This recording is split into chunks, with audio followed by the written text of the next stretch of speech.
I actually have no idea if the audio for this is any good because my headphones don't gel with my camcorder. So, apologies in advance.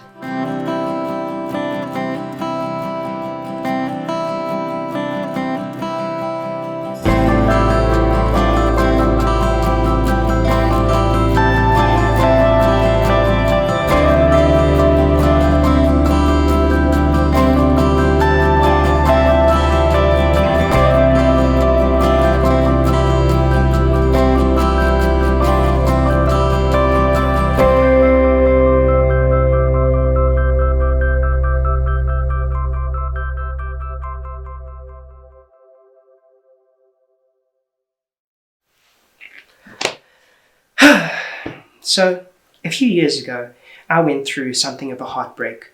I won't bore you with the details, but I did what any lost and confused 20-something would. I raided my savings, I begged, borrowed and stole from friends and family until I could scrape together enough money to go off and do something new and exciting. My journey would take me from the southwesternmost tip of England to the northeastern shores of Scotland, a pilgrimage taken by cyclists, motor enthusiasts, and generations of travellers seeking out the real Britain. The Land's End to John O'Groats route, also called end to end, can be taken in either direction, though I opted to start where most do, a little Cornish tourist trap with some stunning hiking trails out on the seaside cliffs.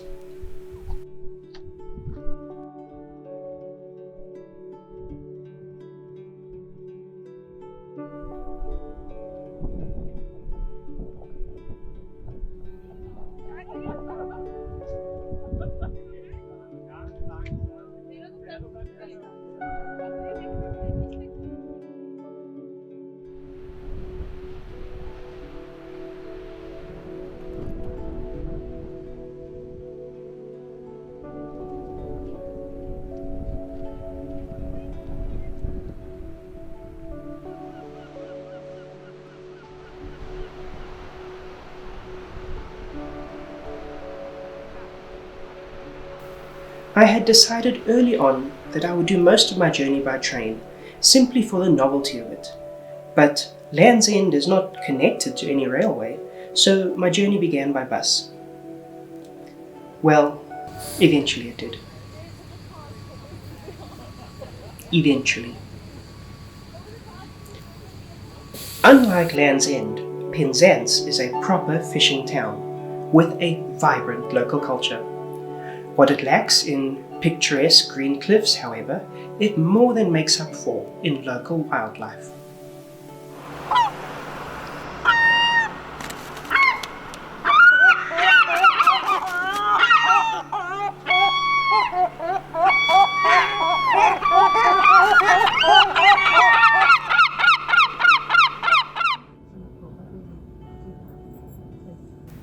Even though Cornwall as a whole is known for its natural beauty, there was one town that simply demanded a stop for a ludicrous project which brought tropical heat from Africa, Asia and Latin America into the wet and chilly hills of southern England. The Eden Project. Surrounded by lush gardens, the Eden Project houses two massive biomes, one filled with Mediterranean plants and the other a tropical rainforest.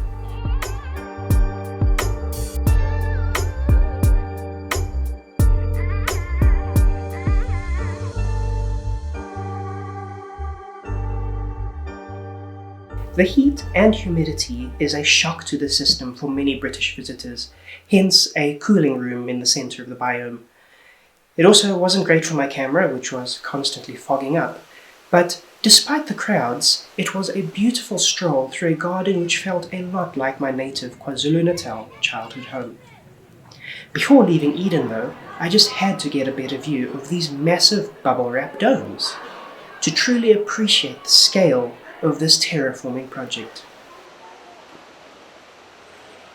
Now, I'm not by any means an adrenaline junkie, and I admit I paid way too much for this, but the Eden Project zipline was truly breathtaking.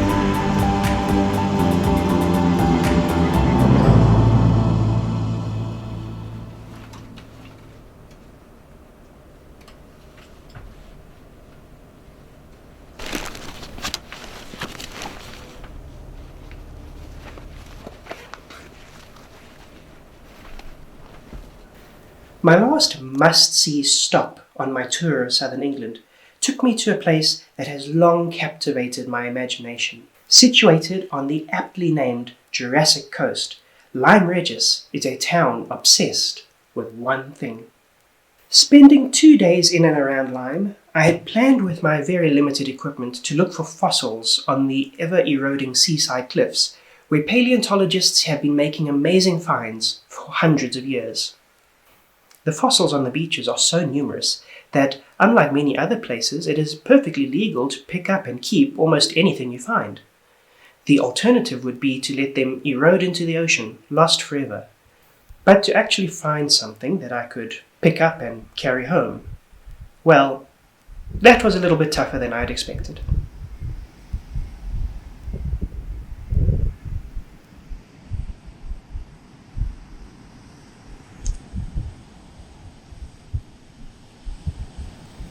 Finally, a little shell on a bit of chalky stone stuck out to me. Not much, but with the weather worsening, I decided to leave the beach and enjoy the town's ancient history from drier settings, as well as speak to a man who knew a thing or two about the rocks in the area. So this is, it's an oyster. We could call it pecten. But interestingly, this has come from quite high up in the cliffs. So this has collapsed down from the greensand drape running across the top. So this is mid-Cretaceous, 100 million years old.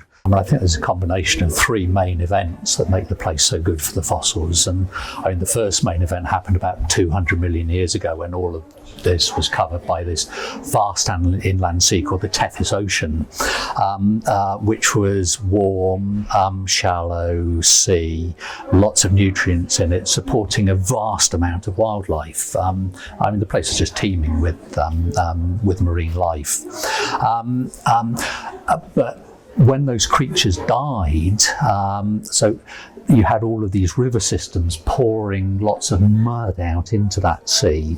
So the creatures died and they got covered by this soft mud, which protected them all. So you've got this vast amount of wildlife preserved, buried deep, brought back up to the surface. And then the third main event that makes the place so good is happening right now, because of course you got wet out on the beach, it's raining, and that water goes into the rocks and it soaks in and causes the cliffs to collapse at an enormous rate.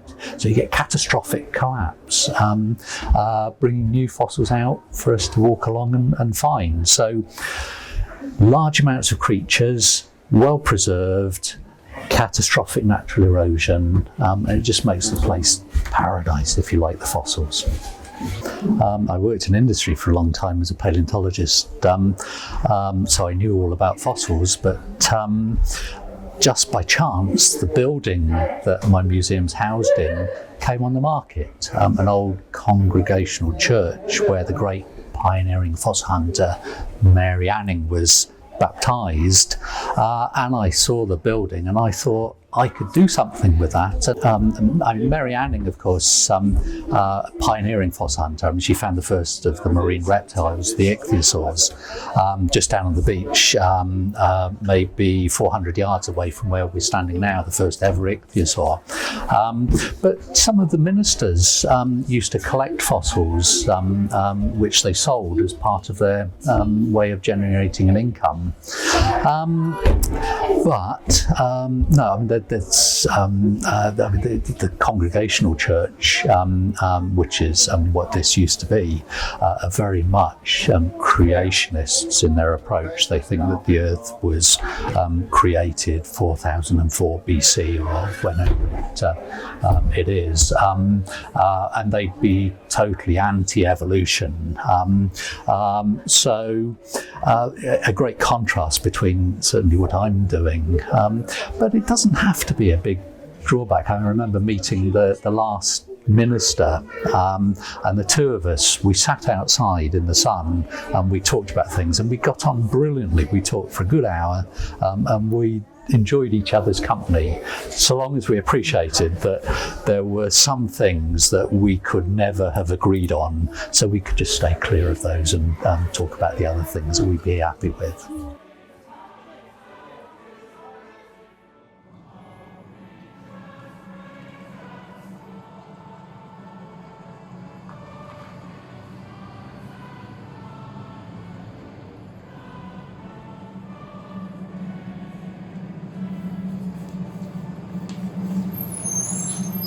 Getting the bus back to the nearest station, I happened upon the most amazing man.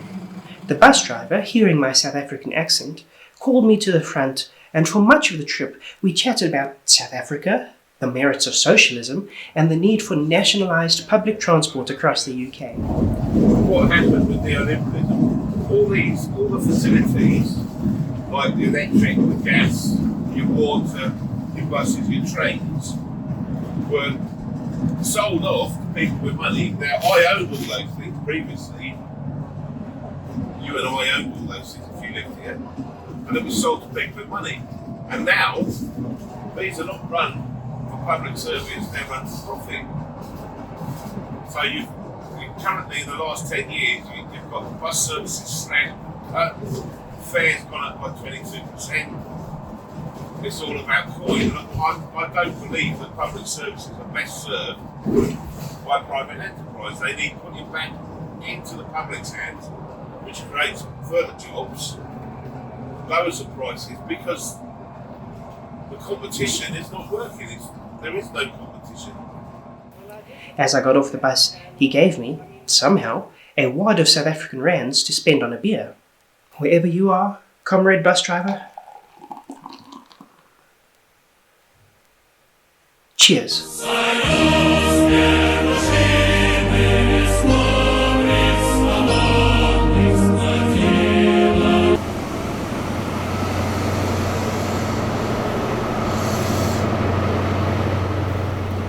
With the beauty and nature of southern England behind me, and the myth of the Brits as unfriendly and ungenerous thoroughly debunked, I now made my way north on the next leg of my journey. Now, this video is not a documentary. It's just something that I put together to tell of my travels.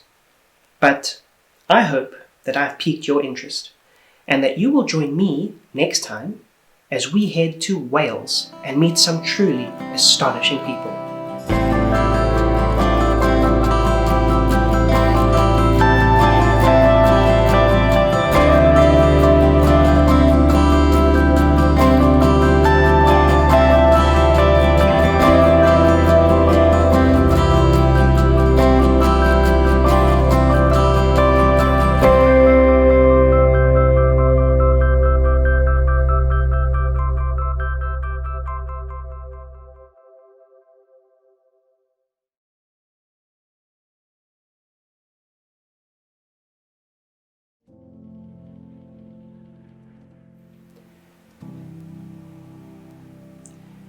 Before you is a shrine in memory of one of the bravest men to ever live.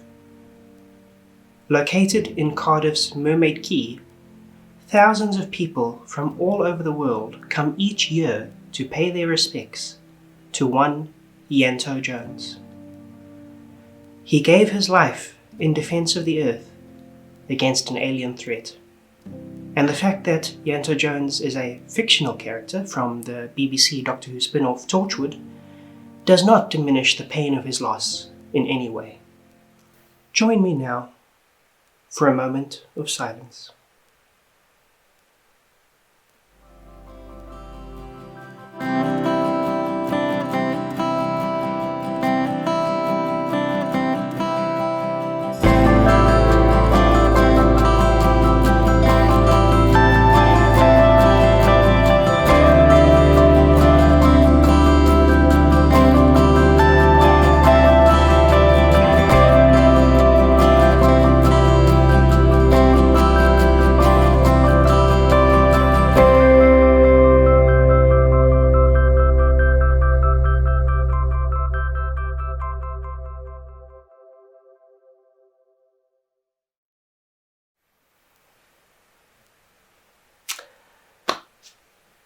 Right, enough of that. In the last episode, I took you on a tour across southern England, showing you some of the unexpected natural beauty of the area. Today, we're heading north to a place that has long fascinated me for its unusual language, culture, and people. I'm talking, of course, about Wales, not generally a place that end-to-enders detour to on their cross-country trips, but having been to Cardiff once before, the capital, I knew I had to come back to this beautiful seaside city and, hopefully, see more of the area. Cardiff is famous for its ties to the children's author Roald Dahl, and was home to the Doctor Who experience at the time of recording.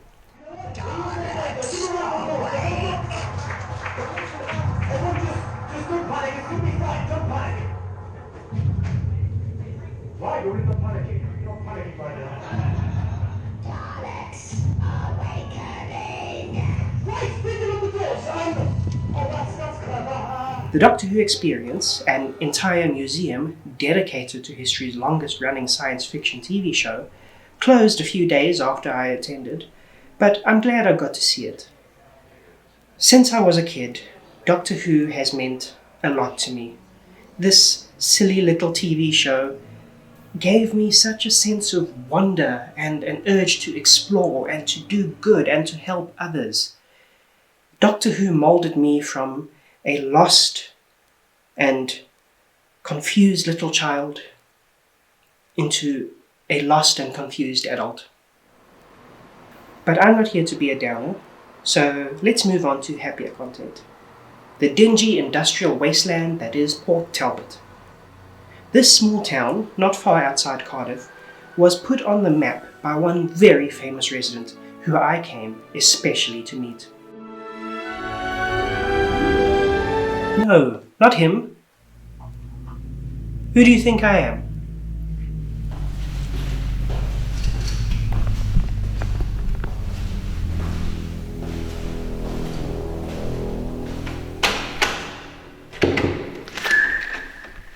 Good morning. Oh, Captain, my captain. Hi, Gillen. Good afternoon. Oh, should I say good morning? Yes, good Lovely morning. to meet you. Yeah, come on to the left-hand side. This is my reception area. Would you care for a cup of tea or coffee? Tea would be lovely. I have got tea. I just remembered I only got coffee. In September 1986, Barry Kirk, as I was then, I decided to create a world record attempt. And I utilised the idea of immersing myself in a bath of cold baked beans. It's obviously been done before, pardon the pun, and I just wanted to create a world record that perhaps now is unbeatable. So I set a target of 100 hours in a bath of cold baked beans way back in September 1986. But when I came out of the bath of baked beans, for charity purposes of course, we managed to get some money to be bought for a minibus appeal for some special needs and children, and I was very proud of that. And when I got out of the bath of baked beans, it put me right off not only laying in the bath of beans but eating them.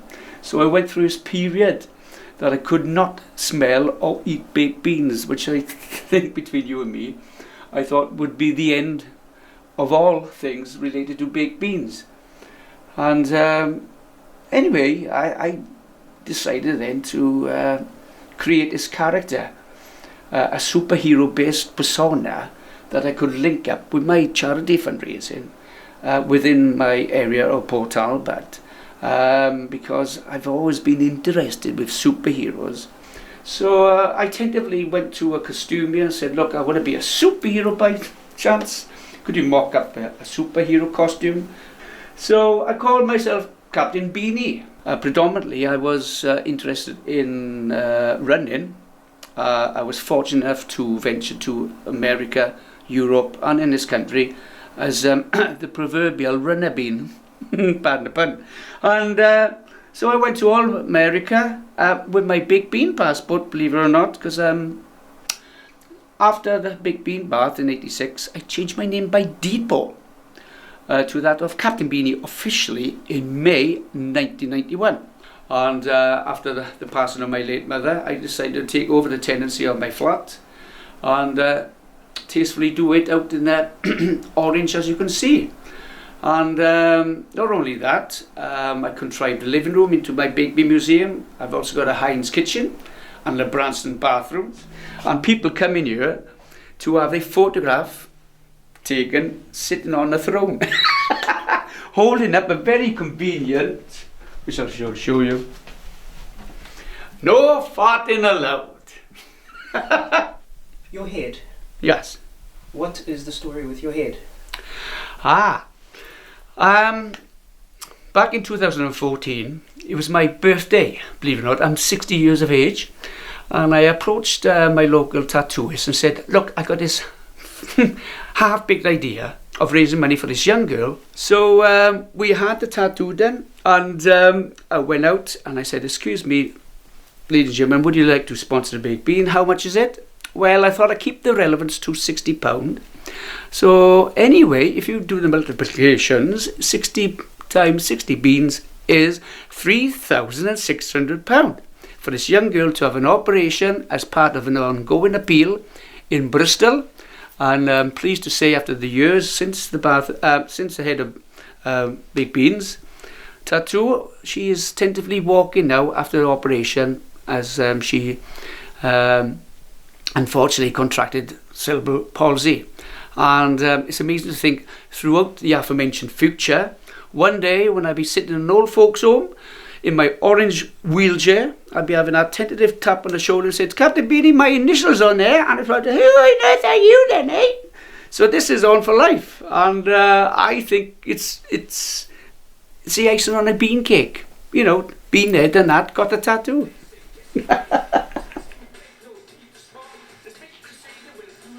I had been very apprehensive to meet Captain Beanie at first, a man who had organised his entire identity and home around baked beans. But I left feeling uplifted and light-hearted. The weirdo didn't murder me and dump my body in some Welsh landfill, but rather welcomed me with open arms. I felt energised and ready to continue the next leg of my tour. Of course, no railways actually run from southern Wales to the north, so to get to my next stop I actually had to detour back into England for a spell, but it was very much worth it. On an impulse, I stopped at the northern Welsh town of Cornwall. This part of the UK isn't isolated by any means, but train traffic is nowhere near the levels of the main lines, so unless you signal for a train to stop, like some kind of hitchhiker, you won't be leaving Cornwall via rail. The town is surrounded by a fascinating medieval wall, with narrow cobbled streets and a fun seaside kind of atmosphere. One of Cornwall's claims to fame is supposedly the smallest house in Britain, guarded by a woman in traditional attire. You pay a few pounds to enter, but the smallest house in the country also makes for the shortest tour in the country, so maybe it's not for everyone.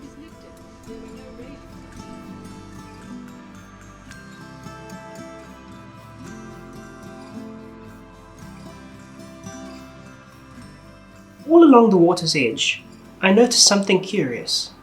Families were catching crabs, and I decided that I just had to give it a go.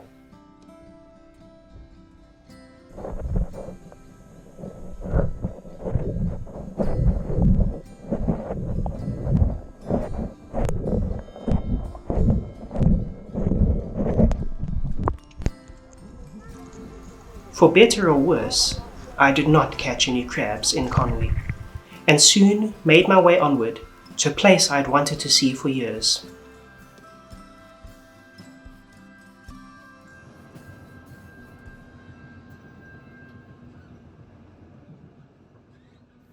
The town of Llanfair, Pwllgwyngyll, I promise I know this. The town of Llanfair, Pwllgwyngyll, I mustn't actually even look at the script. I know this. Llanfair, Pwllgwyngyll, Llanfair, Pwllgwyngyll,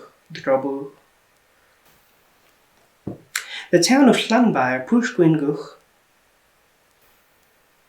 I promise you, I promise, I know this. I've known it for years. I practiced it. My mouth is ready for this. The town of Llanfair, Pwllgwyngyll, Llantysilio, Gogogoch. Yes, that is 4 L's that you saw, and yes, I nailed it. Apparently adopted its famous mouthful of a name to draw tourists in the 19th century. But it was a Sunday, and small towns tend to close up early on Sundays.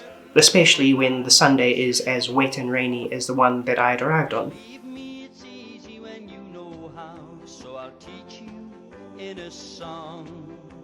And you will soon be saying it if you simply sing along. Llan bai, wrth gwyn gylch go ger y chwyrn, drobl llan, tisilio go go go. A quick stop at the gift shop was all I could manage, but still, I'm glad I went. Wales, the land of rolling green hills, beautiful seaside towns, and very funny place names, will forever hold a special place in my heart. And so I boarded the train to Liverpool, which we will explore in episode 3, bidding farewell to Llan bai push gwyn gwch gogur chwir trobl llan tisilio gogogoch.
Northern England has, well, how do I put this? A reputation for being a little bit trashy. But beyond the binge drinking and the litter, the North was genuinely an incredible experience. Because of its history as an industrial town, I didn't plan on spending much time in Liverpool, which is a shame because arriving there I realized that this is a city with just as much history, art and economic potential as London. From museums to shopping, Liverpool has something for everyone. They also have this amazing statue of a banana lamb, which remains one of my favorite art installations of all time.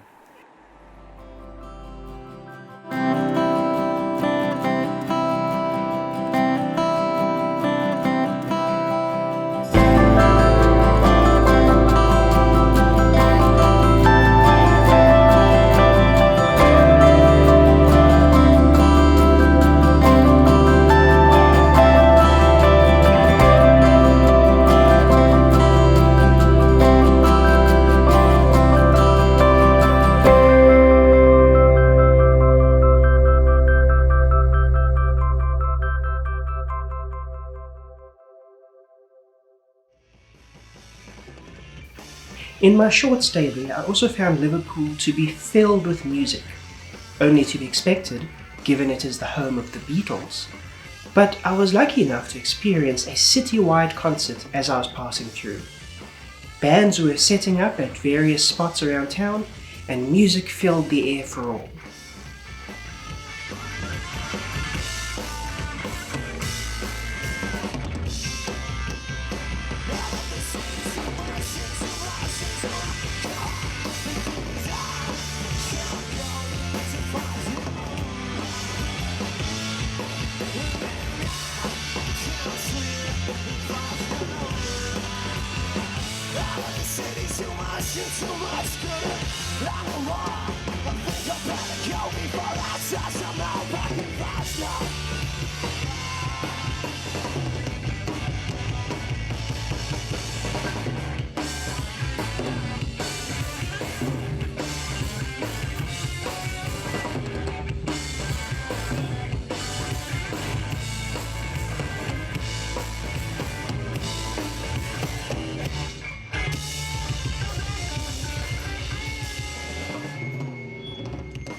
My next stop on my tour took me to Manchester, a city with just as much art and history as Liverpool, but which smelt a little bit more like urine at the train station.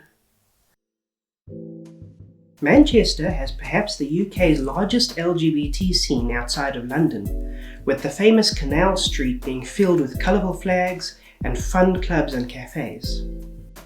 Of course, there is more to queer culture than glitter and parties.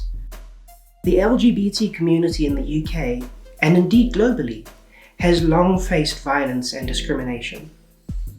Alan Turing, memorialised in Manchester, made significant contributions to cracking Nazi codes during World War II and revolutionised the field of computer technology. Yet, for being gay, he was chemically castrated and eventually went on to commit suicide.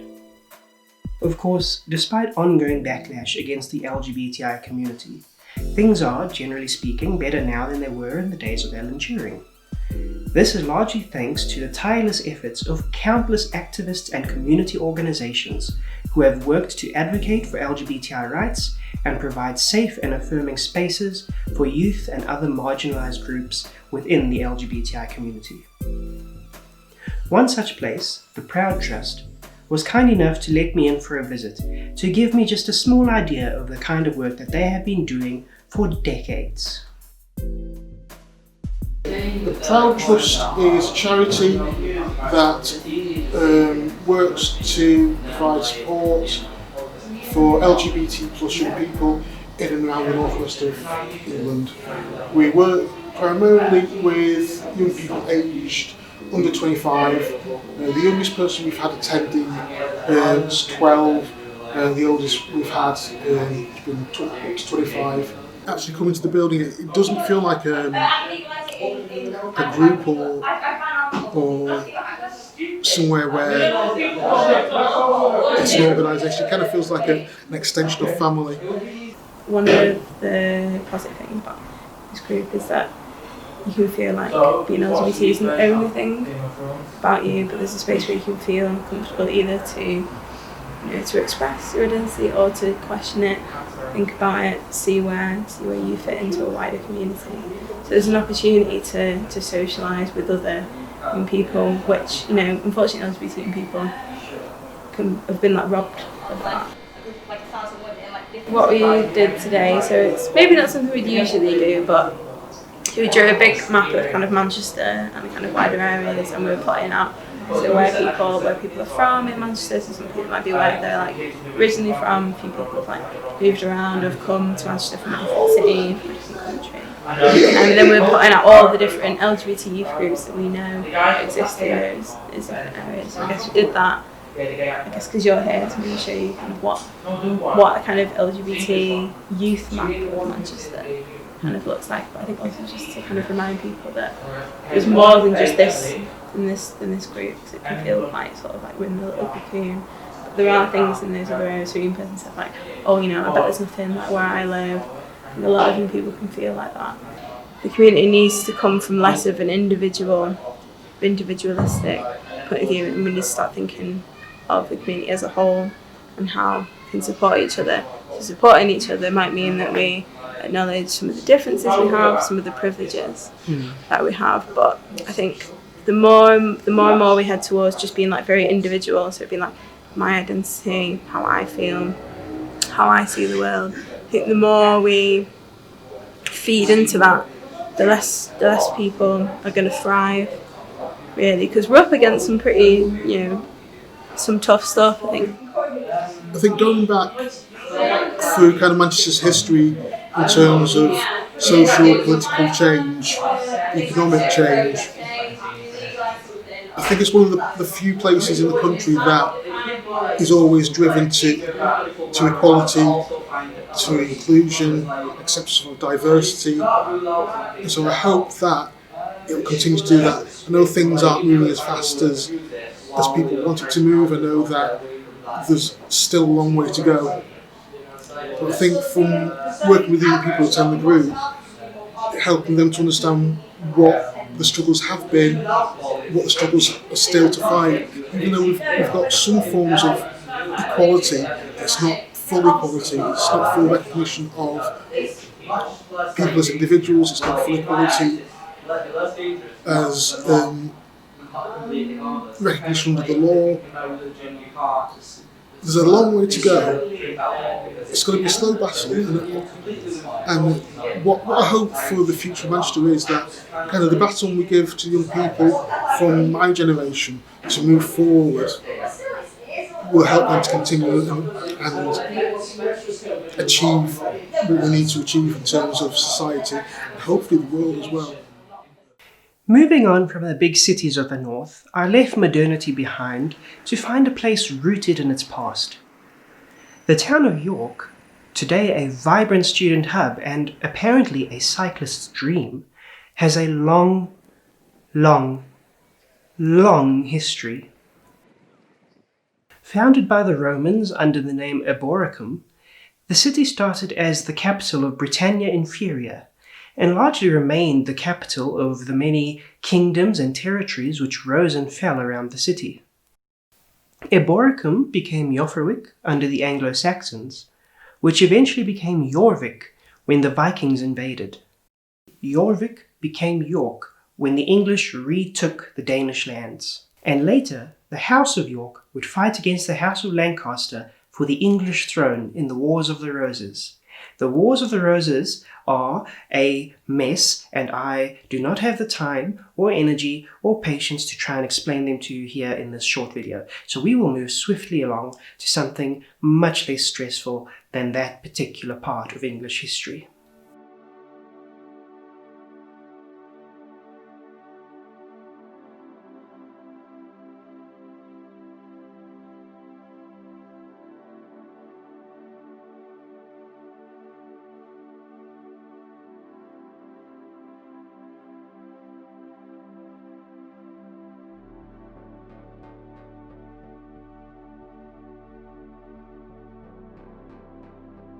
Before leaving York, I made a stop at the National Rail Museum.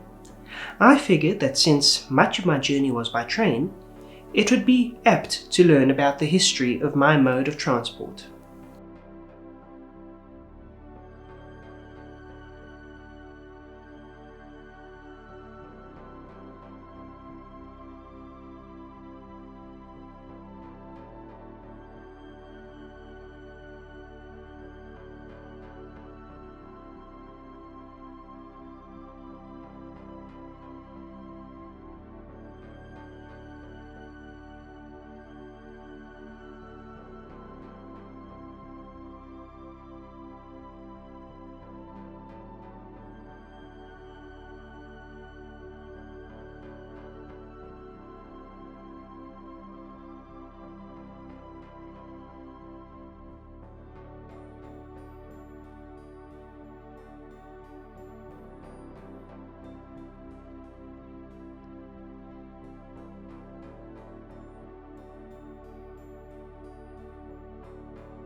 From Romans to ruins to railways, York has gone from a major political centre to a quaint town with lots to explore.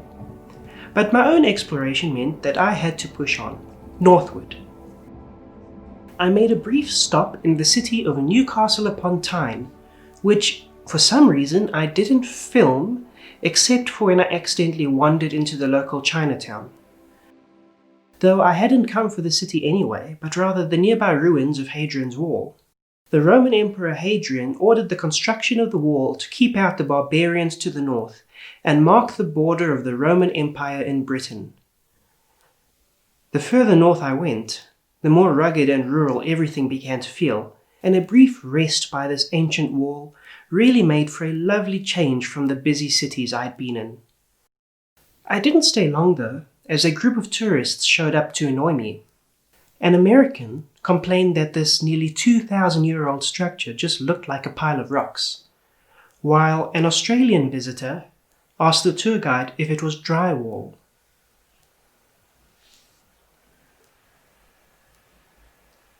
Drywall.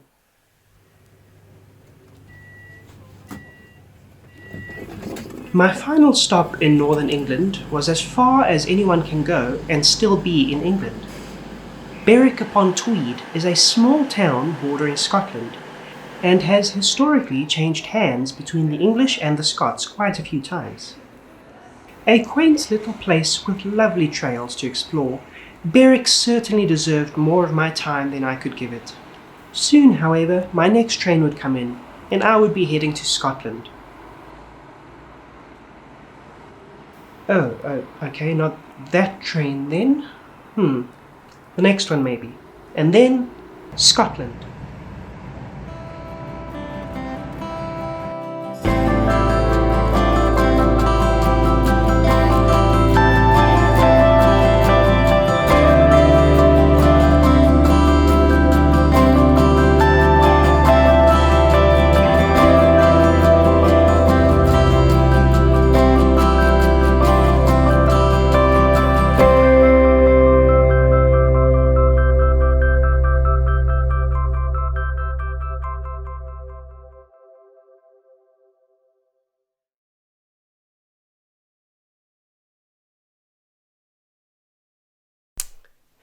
So, it's our last episode on the journey from Land's End to John O'Groats.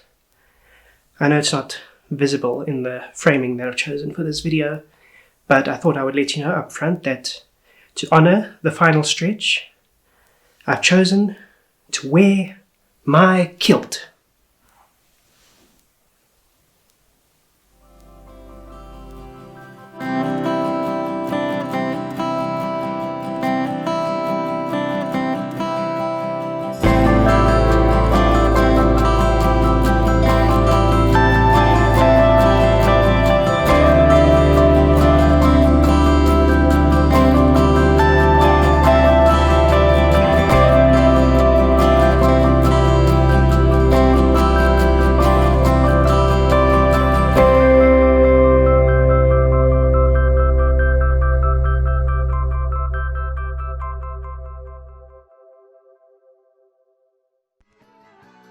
Arriving in Scotland in the summertime means that you're bound to find yourself amidst all manner of parties, cultural events and celebrations.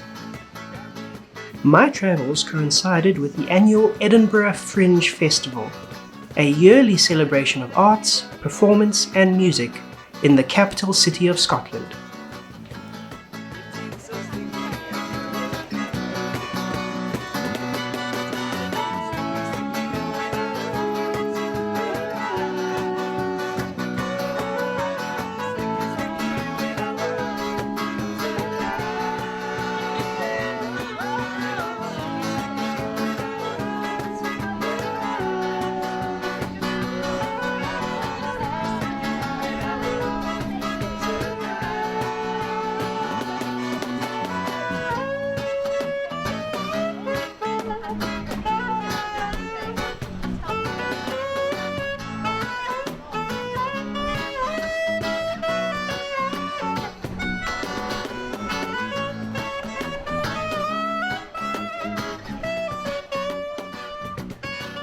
I attended as many performances as I could afford, and naturally wasn't allowed to film many of them, but even without the crowds and merriment of Fringe, Edinburgh is a city to behold.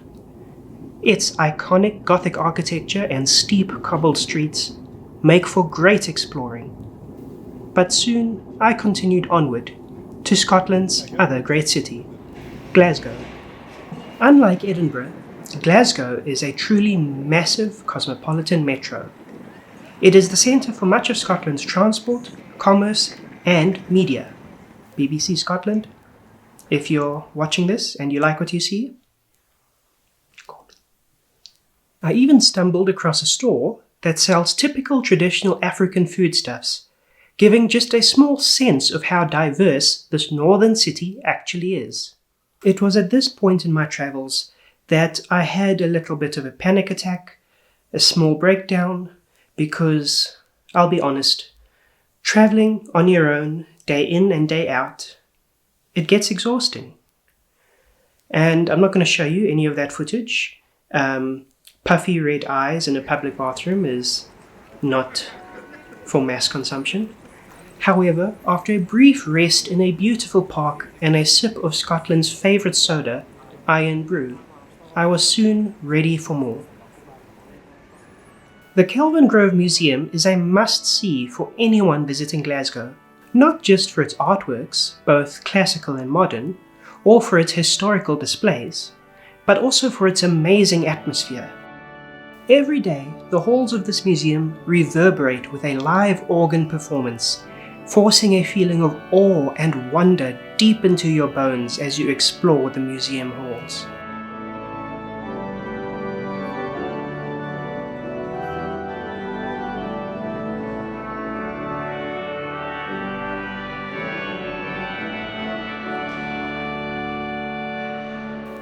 Of course, despite its modernity, Glasgow has held onto its Scottishness, and as I continued my trip, I would see even more of the famed cultural pride of the Scots. I managed to attend a Highland Games in the town of Crieff, where traditional music and dance filled the air as big, burly men showed off their strength.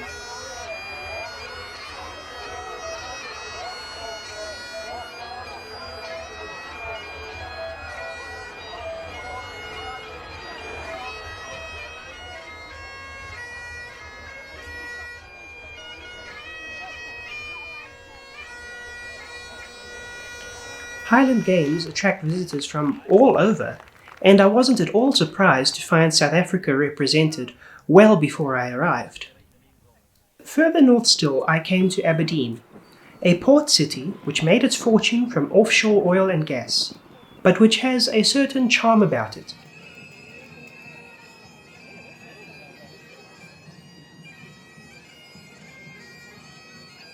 Aberdeen and its surrounding areas has, I found, a delightful array of weird and wonderful foods, such as the rowie, a croissant-like pastry, macaroni and cheese pies, and of course ice cream flavoured with the tangy sourness of iron brew soda.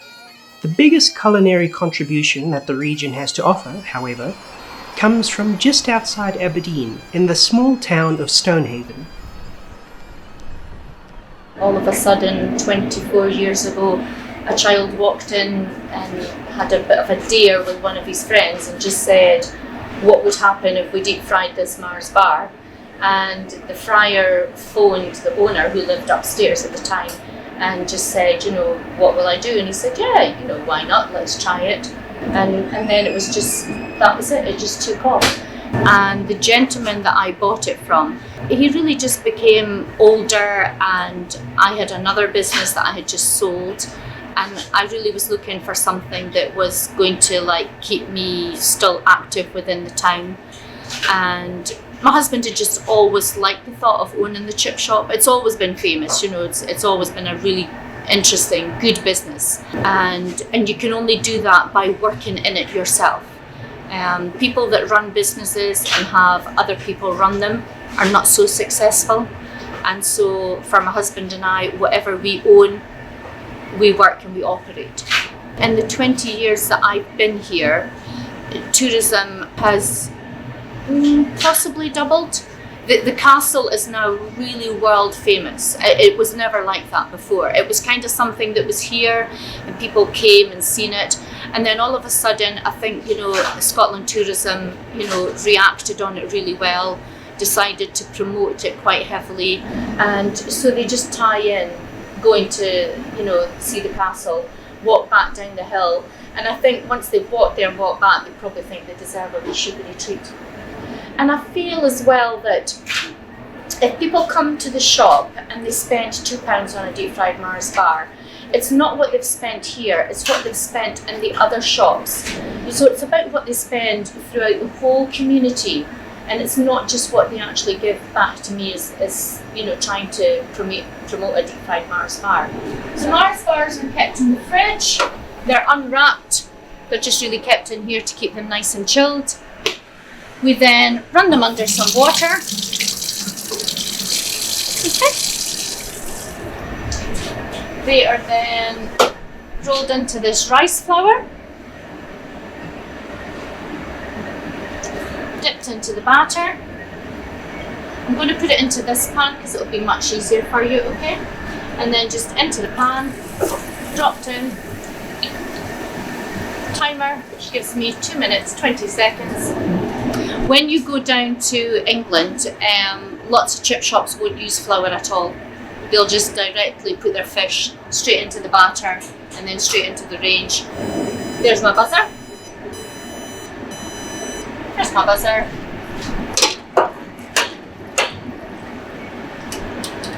Voila.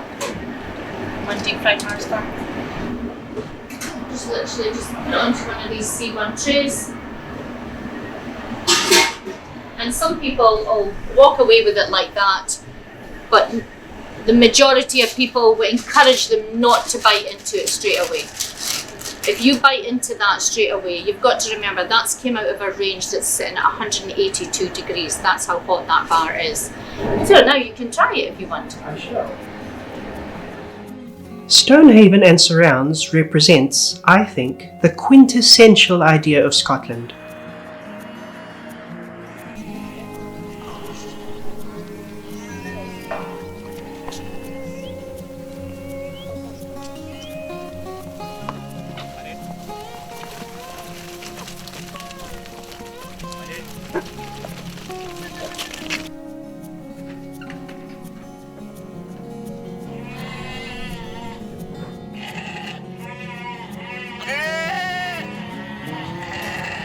Exploring the open country and farmland was incredibly calming after all the big cities I had been to.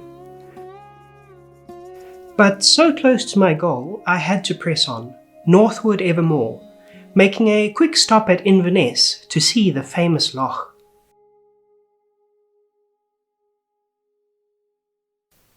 Having not spotted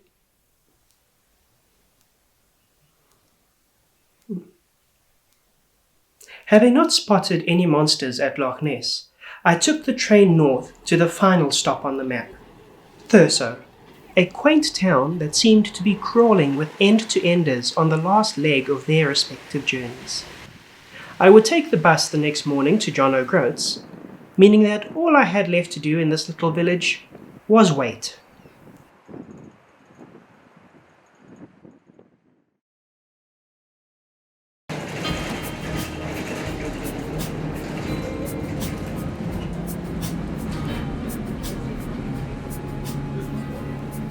Finally, after many trains, a few buses, and more amazing sights and people than I could ever mention, I made it. John O'Groats, all the way from the other end of the country, the northeasternmost point of mainland Scotland, which was founded as a ferry station to ship people to the nearby Orkney Islands by a Dutch settler named Jan de Groot. A simple pole, much like the one we saw at Land's End, marked the end of my journey. There was no fanfare, no excitement, just me, one of countless other travellers who had successfully made the pilgrimage across the United Kingdom. There wasn't really much else to do now that I'd arrived, other than dig into one last Scottish tradition. Overlooking the harbour, I ate a very tasty haggis, a form of tripe cooked in a sheep's stomach, while reflecting on the amazing journey I had just undertaken and all that I had learned along the way.